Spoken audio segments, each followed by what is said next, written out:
চরম জনদুর্ভোগে আছেন ময়মনসিংহ জেলার বাসিন্দারা। আমি এই মুহূর্তে যে জায়গাটিতে দাঁড়িয়ে আছি সেটি হচ্ছে ময়মনসিংহের চরপাড়া মোড়। চরপাড়া মেডিকেল কলেজ অ্যান্ড হাসপাতালের পাশেই একটি রাস্তা দেখতে পাচ্ছেন, যে রাস্তাটি ময়মনসিংহ ব্রিজ থেকে চরপাড়া মোড় পর্যন্ত কিন্তু এসেছে। আপনারা দেখতে পাচ্ছেন যে এই মুহূর্তে যে জায়গাটিতে দাঁড়িয়ে আছি সেখানে কিন্তু আঁটু সমান পর্যন্ত পানি। এদিক দিয়ে মানুষ চলাচল, গাড়ি চলাচল করতে চরম দুর্ভোগে পোহাতে হচ্ছে। তো এই যে একটু বৃষ্টি হলেই ময়মনসিংহের বিভিন্ন জায়গায় এরকম পানি জমাট হয়ে যায়। শুধু মানুষ নয়, এদিক দিয়ে যে অটো চলাচল, প্রাইভেট কার চলাচল, সমস্ত কিছু গাড়ি কিন্তু এদিক দিয়ে এভাবেই কিন্তু পানি ভেঙে কিন্তু আসছেন। তবে নিচু যেই রিক্সাগুলি রয়েছে, মিশুকগুলি রয়েছে, সেগুলো কিন্তু এদিক দিয়ে আসলে মিশুকগুলি নষ্ট হয়ে যাচ্ছে, কারণ তাদের মোটরে কিন্তু পানি ঢুকে যাচ্ছে। যার ফলে নিচু রিক্সাগুলো কিন্তু এদিক দিয়ে যাতায়াত করতে পারছে না। এই কথাটি বলতেছিলাম যে এই যে চরপাড়ার যে রাস্তাটি রয়েছে, গুরুত্বপূর্ণ রাস্তা, এই রাস্তা দিয়ে কিন্তু অ্যাম্বুলেন্স থেকে শুরু করে সব ধরনের যানবাহন কিন্তু চলছে। আমরা দেখতে পাচ্ছি যে এই মুহূর্তে কিন্তু একটি অ্যাম্বুলেন্স কিন্তু এই পানি দিয়ে যাচ্ছে, আপনারা দেখতে পাচ্ছেন। এভাবে পানি দিয়ে চরপাড়া এই হাসপাতালে যাচ্ছে। আচ্ছা, আপনারা এই যে হাসপাতালে রোগী নিয়ে যাচ্ছেন এই পানির উপর দিয়ে, এদিকে আপনার চলাচল বিঘ্ন করছে না? 100% বিক্রি করছে। আমরা রোগী নিয়ে যাইতেছি, আমাদের কষ্ট হইতেছে। তারপর ইঞ্জিনে পানি ঢুকে গেলে গাড়ি অফ হয়ে যাবে, দুর্ঘটনা তো হইতেই পারে। প্রশাসনের উদ্দেশ্যে আপনারা কি বলেন? আমরা পড়াশোনার উদ্দেশ্যে বলতে চাই যে এগুলা নিয়ন্ত্রণ করার জন্য তো ভালো হইলে আমাদের জন্য ভালো। ধন্যবাদ। আমরা এই যে অ্যাম্বুলেন্স চালকের সাথে কথা বলেছি, একটি অ্যাম্বুলেন্স কিন্তু যাচ্ছে। আমরা দেখতে পাচ্ছি যে এই পাশে দেশ জুড়ে তোলপা ওয়ালটন ফ্রিজ কিনে আপনিও হয়ে যেতে পারেন মিলেনিয়ার। খুব কষ্টে আছি আমরা, খুব কষ্টে আছে। তো এই যে আমি যে জায়গাটিতে দাঁড়িয়ে আছি এর পাশে কিন্তু ময়মনসিংহ জেলার একটি বড় মাদ্রাসা রয়েছে, যেটি হচ্ছে জামিয়া ইসলামিয়া মাদ্রাসা।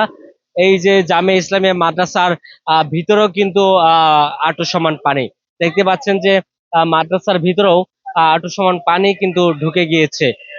সেই এবং এদিক দিয়ে যে এই যে মানুষজন চলাচল করছে, তাদের চলাচল করতে খুবই কষ্ট হচ্ছে। সেই বিষয়টাই প্রশাসনের কাছে প্রশাসনের টনক কিন্তু নড়ছে না, যে এই যে অল্প বৃষ্টিতেই এভাবে পানি জমে গিয়েছে। আমরা একটু কথা বলার চেষ্টা করব এই মাদ্রাসার ভিতরে, যদি আমরা একটু প্রবেশ করি। মাদ্রাসার ভিতরটা যদি আপনাদের একটু দেখাই, যে এই যে মাদ্রাসার একদম কক্ষে কিন্তু পানি চলে গিয়েছে। দেখতে পাচ্ছেন যে মাদ্রাসার যে এটি রয়েছে মাঠটি, সেই মাঠের মধ্যেই কিন্তু আঁটু সমান পানি জমাট হয়ে গেছে। আমরা এখানকার একজন দায়িত্বরত একজনকে আমরা দেখতে পাচ্ছি। আমরা যদি ওনার সাথে একটু কথা বলার চেষ্টা করি, তিনি দেখতে পাচ্ছি যে মাদ্রাসার দফতর অফিসের সামনেই তিনি ধোয়া মোছা করছেন। আমরা একটু কথা বলার চেষ্টা করব ওনার সাথে। আচ্ছা, এইখানে এই এই এত পানি জমাট হওয়ার কারণটা কি? পানি জমা হওয়ার কারণটা হইতেছে ওই যে ওইদিকে যে টান, এদিকে জের, ওই পানি এদিকে আইসা এইগুলো ভরে। এই এই দুর্যোগটা কতদিন যাবত? এই দুর্যোগটা অনেকদিন যাবত, মানে এগুলা ব্রিটিশ আমলে করছে, অনেকদিন আগে করছে এগুলা। ওই আগে করছে যে তো ওইগুলো রাস্তাঘাট টান হয়ে গেছে, এগুলা জের হয়ে রয়েছে, ওই রাস্তাঘাটের পানি সবাই এনে পড়ে। দর্শক, আমরা এই যে জামিয়া ইসলামিয়া যে মাদ্রাসাটি রয়েছে, দেখতে পাচ্ছেন যে আমি এখন যে জায়গাটিতে দাঁড়িয়ে আছি, এটা কিন্তু মাদ্রাসার বারিন্দার অংশ। এই বারিন্দার অংশটুকুও কিন্তু পানিতে তলে গিয়েছে। এই মাদ্রাসার পুরো মাঠটি কিন্তু পানির নিচে রয়েছে, যার কারণে এই মাদ্রাসার যে শিক্ষকরা রয়েছেন, দায়িত্বরত কর্মকর্তারা রয়েছেন, স্টুডেন্টরা রয়েছেন, সবারই কিন্তু এদিক দিয়ে চলাচল করতে খুবই সমস্যা হচ্ছে। দর্শক, আপনাদেরকে আরেকটি বিষয় জানিয়ে রাখি, যে এই যে জামিয়া ইসলামিয়া ময়মনসিংহের যে সবচেয়ে বড় যে মাদ্রাসাটি 1942 সালে স্থাপিত হয়েছে, এই মাদ্রাসার ভিতরে যে মাঠে পানি জমাট হয়েছে, আমার পিছনে যে জায়গাটি দেখতে পাচ্ছেন, এটি কিন্তু একটি কবরস্থান। এখানে তিনজন বড় বুজুর্গ, বাংলাদেশের আলেম ওলামাদের মধ্যে সবচেয়ে বড় বড় বুজুর্গরা এখানে শুয়ে আছেন এই মাটির নিচে। রয়েছেন মরহুম ডাক্তার নেওয়াজ আলী রহমতুল্লাহ আলাই। তিনি জামিয়া ইসলামিয়া সাবেক দারুল উলুম মাদ্রাসার শিক্ষক ছিলেন।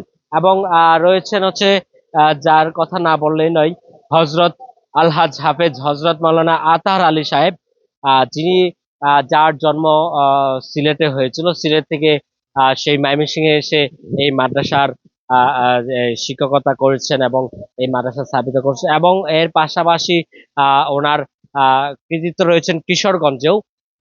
কিশোরগঞ্জে যে ঐতিহাসিক শহীদী মসজিদ, সেই শহীদী মসজিদের তিনি স্থাপিত করেছিলেন সেই শহীদী মসজিদ, এবং ওনার যে ছেলে ছিলেন হজরত মাওলানা আজহার আলী আনোয়ার শাহ রহমতুল্লাহ আলাই, তিনিও এই মাদ্রাসায় পড়াশোনা করেছেন। ওনারই বাবা সেই হজরত মাওলানা আতার আলী সাহেব, এবং তার পাশেই আরেকজন শুয়ে আছেন আলহাজ মোহাম্মদ আব্দুল বারী রহমতুল্লাহ আলাই, যিনি দ্বিতীয় সম্পাদক জামিয়া ইসলামিয়া মাদ্রাসার, এই মাদ্রাসার যে দ্বিতীয় সম্পাদক আব্দুল বারী রহমতুল্লাহ আলাই।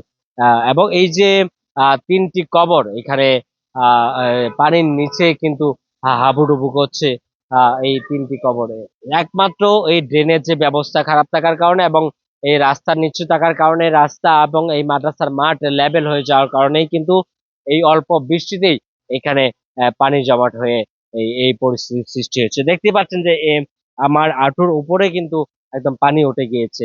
শুধু রাস্তায় নয়, মানে যে চরপাড়া মোড়ের রাস্তায় যে পানি, সেই পানি তো মাদ্রাসা তো ঢুকেছে, এবং কি এখানকার বসবাসরত একটা বাড়িও রয়েছে, সেই বাড়িতেও কিন্তু আঁটু সমান পানি। আমরা যদি একটু দেখাই, একটু আগেই যার সাথে কথা বললাম ওনার বাড়িতেই কিন্তু পানি।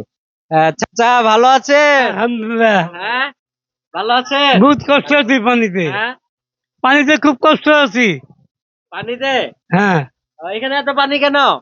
পানি এই যে রাস্তার পানি বেঁচে ঢুকতেছে, এই পানি খুব কষ্ট করতেছি। এই যে আমরা যদি একটু দেখানোর চেষ্টা করি, এই যে ঘরের ভিতরে, এই যে আমরা ক্যামেরাটা একটু যদি দেখাই, এই যে ঘরের ভিতরেও কিন্তু পানি। হ্যাঁ, এই যে পানি সিঁচতেছে একদম কি যে যে রুমটিতে রুম আছে যেখানে এই রাতে থাকে, সেই সেই সেই জায়গাতেও কিন্তু পানি দেখতে পাচ্ছি আমরা। ক্যামেরাটা যদি একটু এদিকে দেখাই, যে এখান থেকে কিন্তু পানি ছিঁচতেছে। অনেক পানি হয়তো ছিল রুমের ভিতরে, হয়তো অনেক পানি ছিল, কিন্তু এখন পানিটা কিছুটা কমেছে, রুম থেকে পানি বাহিরে ফেলেছে।